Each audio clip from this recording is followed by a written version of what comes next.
Hello, everyone, and welcome to our fireside chat today. This is a new content format that we're experimenting with at Feedly as a way to open up some more conversations inside the InfoSec community. In particular, today, we're going to focus on cyber and intelligence courses and certifications in a two-part fireside chat. Part one is focused on the courses that Denise and myself have taken whilst in our cybersecurity and intelligence careers. Before I jump into who Denise is, let's start with myself, my favorite topic. So I'm Josh. I've been working at Feedly for around 2.5, almost 3 years. And I'm on the client team where I get to work with our enterprise clients. But prior to that, my whole career has been in private sector threat intelligence, specifically starting out in the geopolitical risk side, in the finance sector, then moved over into tech and moved over into cyber threat intelligence. So that's a bit about me. Now I want to move over to Denise. Denise, who are you? Tell us about yourself. Thank you, Josh. Hi, everyone. Thank you for being here. I'm Denise. I'm a senior threat intelligence advisor at Feedly. I've been with Feedly for coming up to a year now. And prior to that, I worked primarily in the financial sector, in cybersecurity and threat intelligence. I've started in policy and compliance, and then being more of a tech enthusiast, I slowly moved towards the cybersecurity and threat intelligence space. And that's me. Excellent. Now, as a quick get to know you question before we jump into the fireside chat content itself, I will tell us what you are currently reading. Give us the book that is currently sat by your bedside table. Sure. I use a Kindle, so it's currently inside my Kindle. And I'm sorry for the paper book lovers, but it's just Every much like more practical. every like librarian right now is angry at you. Yeah, I know. And I used to be like that, but now I do love a Kindle. At the moment, I'm reading Quantum Supremacy, which is I think it's one of the latest books by Michio Kaku, an American physicist. And in the book, he talks about the future of quantum computing in technology and security. Very interesting and insightful. Gotcha. Anything that we should be worried about, or is it all just going to be fine? Not for now. I think it's going to be a long time before quantum computing is actually commercialized, but maybe something to be investing in for sure. Cool. Okay, super interesting. Right, let's jump into cyber and intelligence courses. So give us a very high level overview. What courses Mhm. have you done in the span of your career so far? Okay, so throughout my career and also even before that, when I was still studying at university, I took several courses, both certified and non-certified. On the certified aspect, I took for 578 for cyber threat intelligence by SANS, which I loved. And before that, I took ITIL for service management. Hmm. And for the non-certified courses, I took some online courses, one of those self-studied courses, primarily on Udemy. That's the main platform that I go to for these type of courses.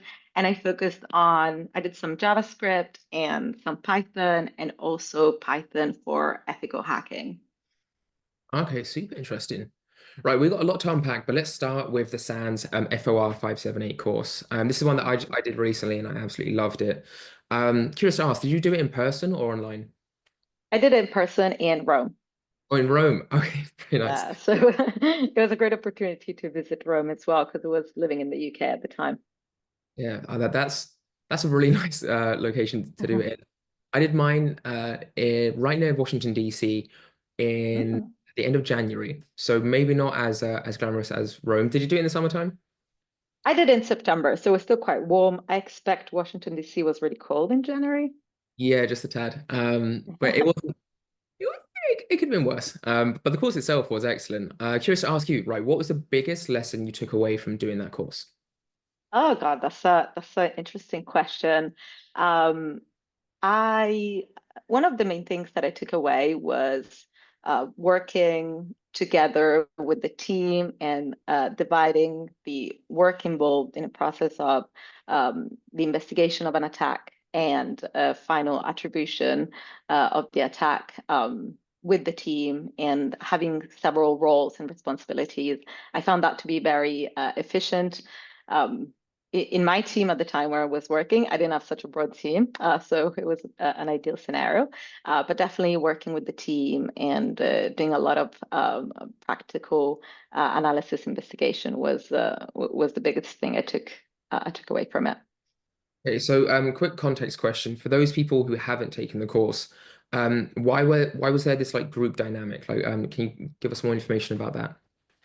Sure. Because whilst there were part of the lessons were a classical lesson dynamic, where you have an instructor that goes through the curriculum and then a class that participates in, of course, learning, but also answering questions and group activities. We had some activities that, like the capstone, that was focused on conducting a group investigation end to end. Oh, super cool. Yeah, I loved the capstone. I love the capstone. Wait, did your group win the prize? My group did win and we Did got you? the medal. Oh, congratulations.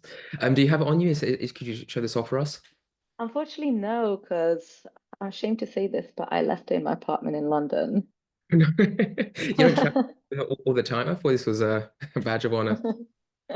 Yeah, I should bring it in my back pocket and just show it Yeah. in random occasions. Okay. This is going to be a slightly tricky question to answer, but in a sentence, what would you say was the main way that this course benefited you as a cybersecurity professional?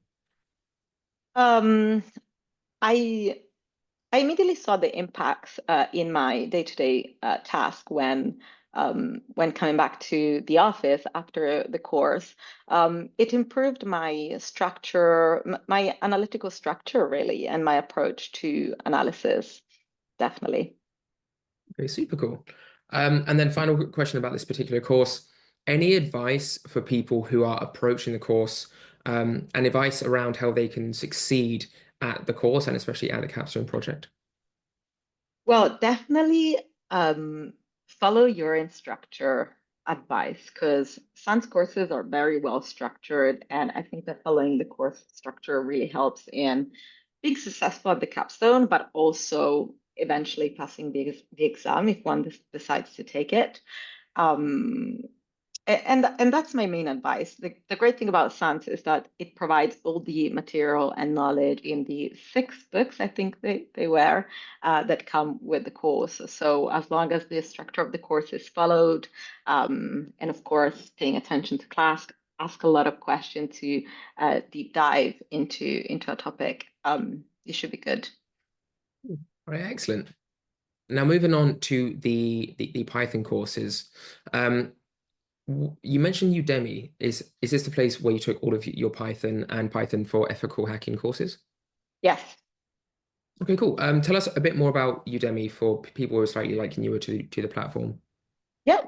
So it's an online platform where there are a lot of courses available, primarily centered around, of course, technology and cybersecurity.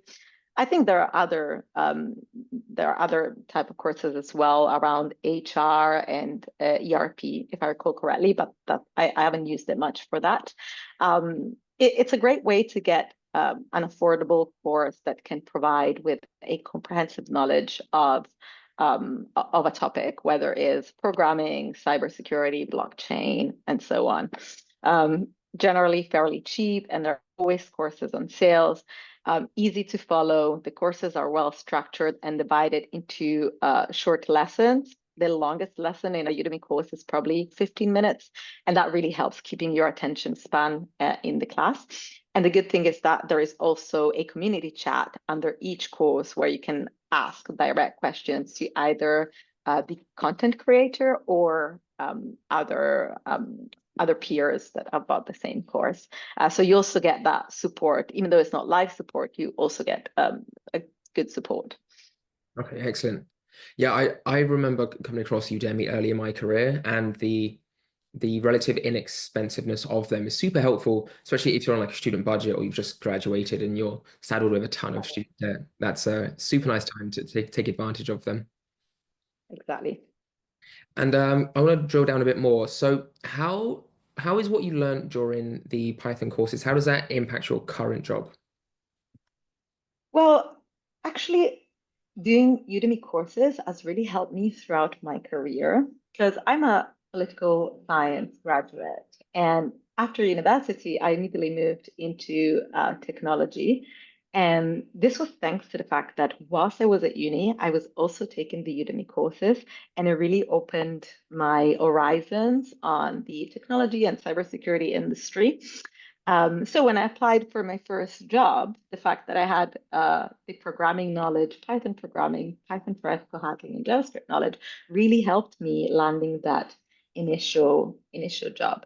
So it helped me at the beginning of my career, and then I continuously do these courses, especially in quieter times of my life, and it helps me keeping my knowledge up of programming.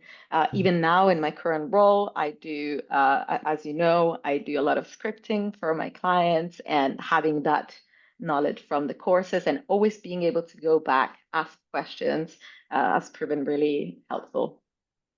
Okay, excellent. And I know from speaking to our clients that they really have benefited a lot from those skill sets. So it's great to kind of trace the origin stories of your superpowers. Yeah, there's no secret Yeah. anymore. On that note, we're going to wrap things up just to keep this video nice and concise. This will represent part one of a two-part series about courses and certifications. And next time we will cover certifications. So join us for the second fireside chat. Denise, thank you so much for your time. With that, I'm going to bring up our contact details. If you have any questions and you want to learn more about the courses mentioned, feel free to reach out to us on LinkedIn. We'll display the QR codes, and I promise they are not malware. If they are, it's thanks a lot. Bye.